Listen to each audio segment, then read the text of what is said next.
नमस्कार, मैं हूं बबीता चौधरी और एक बार फिर से आप सभी का स्वागत है हमारे यूट्यूब चैनल पे।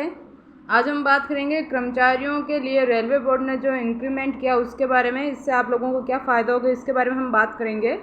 तो आगे बढ़ने से पहले मैं आपको बता दूं, यदि आप हमारे चैनल पर नए हैं तो हमारे चैनल को सब्सक्राइब कीजिए, और अगर आप हमारे चैनल पर फर्स्ट टाइम आएँ तो हमारे चैनल को सब्सक्राइब करके बेल आइकन को ज़रूर दबाएँ ताकि आने वाली वीडियो का नोटिफिकेशन सबसे पहले आप तक पहुँच सके।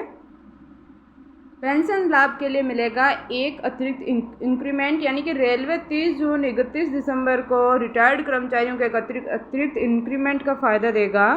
रेलवे बोर्ड की तरफ से आदेश जारी किया गया है कि जिसमें ऐसे पेंशन भोगियों को पेंशन लाभ के लिए नॉशनल इंक्रीमेंट का फ़ायदा देने की बात कही गई है, लेकिन इसका फ़ायदा केवल उनको मिलेगा जिन्होंने कोर्ट में केस किया था और कोर्ट ने उनके पक्ष में फैसला सुनाया था, फिर भी किसी कारणवश उनको भुगतान नहीं किया गया।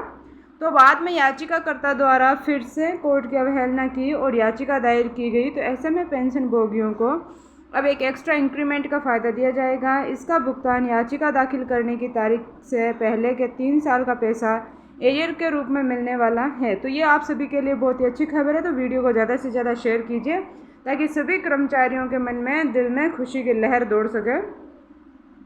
अब हम बात करें कि सुप्रीम कोर्ट का जो अदालत है उसका क्या फैसला आया है। तो यदि आप माननीय सर्वोच्च न्यायालय के समक्ष अपने किसी लंबित मामले को समझौते के माध्यम से निपटाना चाहते हैं तो आप लोक अदालत में भाग ले सकते हैं।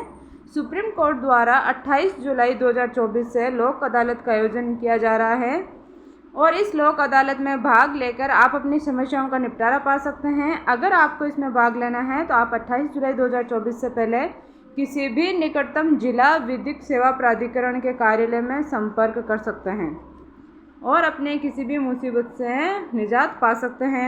ऐसे कर्मचारियों को दी जाएगी अनिवार्य सेवानिवृत्ति, यानी कि 15 साल की सेवा और 50 साल की उम्र पूरी कर चुके राजस्थान के सरकारी कर्मचारियों की स्क्रीनिंग की जाएगी। अगर वे स्क्रीनिंग में फिट नहीं बैठते हैं तो उनको जबरन रिटायरमेंट कर दिया जाएगा और इसको लेकर राजस्थान सरकार ने आदेश जारी कर दिया गया है और इस प्रकार की कार्रवाई करने के निर्देश जारी कर दिए गए हैं। और इसी प्रकार का आदेश पहले यूपी सरकार ने भी जारी किया गया था और इसी को लेकर हमने कल एक वीडियो अपलोड कर दिया पहले।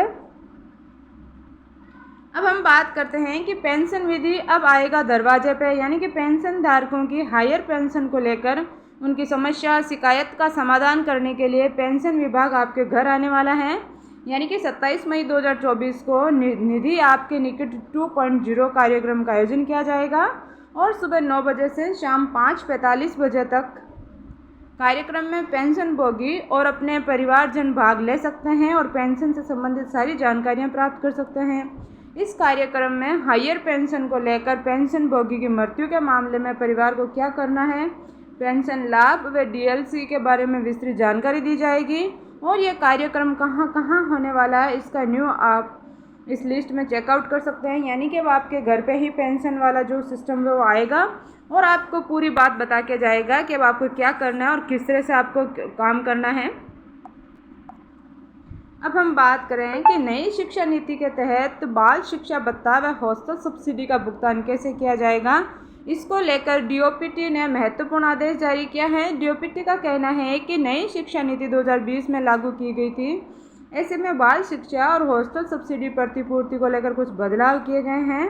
तो उन्होंने कहा है कि नर्सरी से 12वीं कक्षा तक के बच्चों को इसका फ़ायदा मिलेगा। यदि बच्चा 10वीं कक्षा उत्तीर्ण करने के बाद पॉलिटिकल डिप्लोमा या ITI करता है तो इसको भी इसका फ़ायदा दिया जाएगा। वहीं पे अगर उसके बाद वे 11वीं 12वीं करता है तो फ़ायदा मिलेगा। तो इसके साथ ही जिन बच्चों ने नई शिक्षा नीति लागू होने के बाद एक कक्षा को 2 बार पढ़ा है, यानी कि अतिरिक्त कक्षा पढ़ी है, तो उसको भी फ़ायदा दिया जाएगा। वहीं पर दूसरा महत्वपूर्ण सर्कुलर डीओपीटी ने जारी किया है और जिसमें कहा है कि जन्म लेने के तुरंत बाद अगर बच्चे की मृत्यु हो जाती है तो ऐसे मामलों में महिला सरकारी कर्मचारियों को 60 दिन की मैटरनिटी लीव का फ़ायदा दिया जाएगा। अब हम बात करें कि न्यायालय में जाने पर पेंशन भोगियों की हुई बड़ी जीत, यानी कि अभी के नियम के अनुसार कम्युनिकेशन बहाली 15 साल के बाद होती है, लेकिन इस नियम में परिवर्तन करने की मांग लंबे समय से की जा रही थी। ऐसे में आपको बता दें कि कम्युनिकेशन करने के बाद आपकी पेंशन में हर महीना रिकवरी होती है और ये रिकवरी पूरे 15 साल तक चलती है। 15 साल के बाद आपको फुल पेंशन मिलना स्टार्ट होती है। ऐसे में कुछ पेंशन भोगियों ने गुणागणित किया है और पाया है कि कम्युनिकेशन की रिकवरी 11 साल के अंदर ही हो जाती है, तो उन्होंने कोर्ट में याचिका डाली है और कोर्ट ने उनके पक्ष में फैसला किया है। आगे का कम्युनिकेशन रिकवरी पर रोक लगा दी गई है। और वीडियो को ज़्यादा से ज़्यादा लाइक कीजिए और शेयर कीजिए ताकि सभी लोगों तक ये खबरें पहुंच सकें। और इसी प्रकार की और वीडियो देखने के लिए हमारे चैनल को सब्सक्राइब कीजिए और बेल आइकन को ज़रूर दबाएं ताकि आने वाले वीडियो का नोटिफिकेशन सबसे पहले आप तक पहुंचे। धन्यवाद।